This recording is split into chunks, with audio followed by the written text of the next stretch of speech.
Hey, Steve Gamache here with another Chef Knives to Go quick look product review, and this time we are looking at the Anyru Aogami or Blue number 2 hammered Gyuto 180mm knife.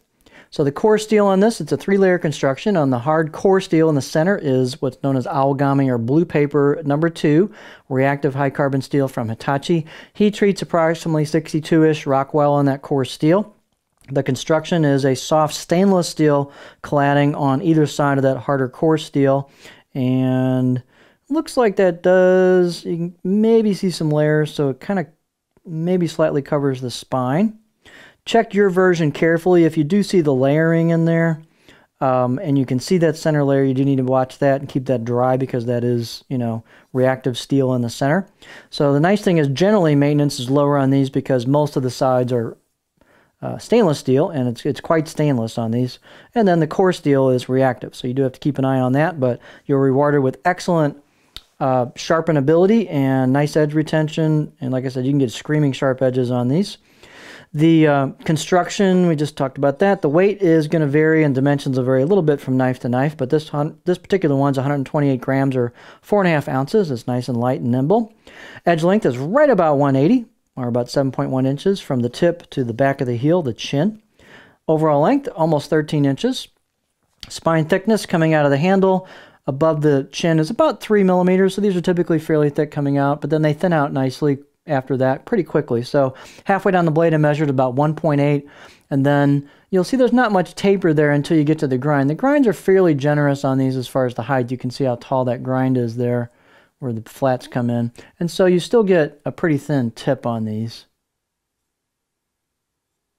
which does a nice job.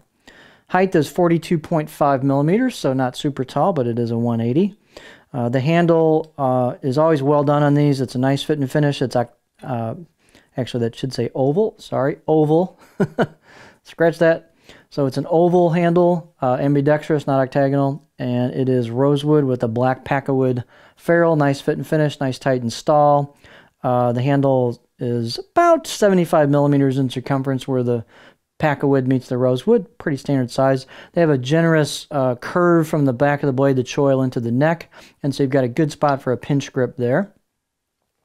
The balance point on this is it's a pretty light blade, and the handle is a little dense.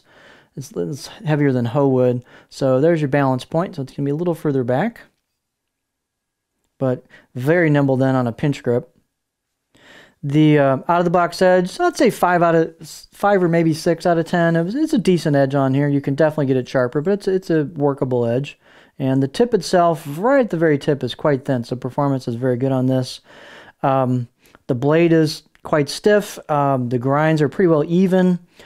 These are known to have a reputation of being very good on root vegetables and hard veggies, carrots, sweet potatoes and such, and this is no exception. So these just flow well through those root veggies and those harder veggies. Like going through bigger carrots is a pleasure. So if you're looking for something to do sweet potatoes on, carrots, harder vegetables, while still doing very, very well on soft product, all the knives in this line, the different Gyutos and so on, are really good. So the left side of the blade is where they put the kanji on these. So it looks like this is not hand chiseled. They might have changed that a little bit. It looks like it's pressed in, but it could be hand chiseled. It's a little hard for me to tell. It might be hand chiseled, but it's got a cool effect on it regardless. You can see how much that stands out. You've got a nice polish to the spine and also the choil. So the fit and finish is very, very good on these.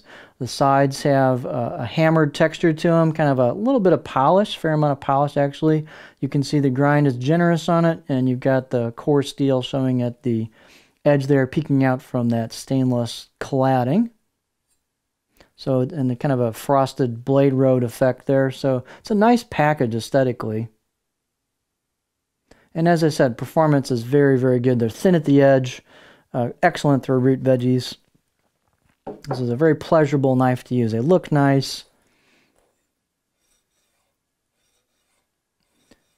So this is just a solid, reliable line of knives. The core steel is very well done. Here's your profile. It's actually a pretty just good, workable, all-around profile for this length. You don't have a lot of upsweep near the tip, so I'm not going to get real tall here before I hit the tip on a rock. You could modify that tip a little bit with how you sharpen it, maybe have a little upsweep on it like Alton does some of his stuff. But that might let you get a little higher, but very smooth. Not a lot of flat on it. You can see the kind of it rolls into the back of the heel there. So it's kind of a rolly profile. It'd be good for push-pull cuts, low rocking, probably not much chopping, but it's a 180. It's not a super long blade.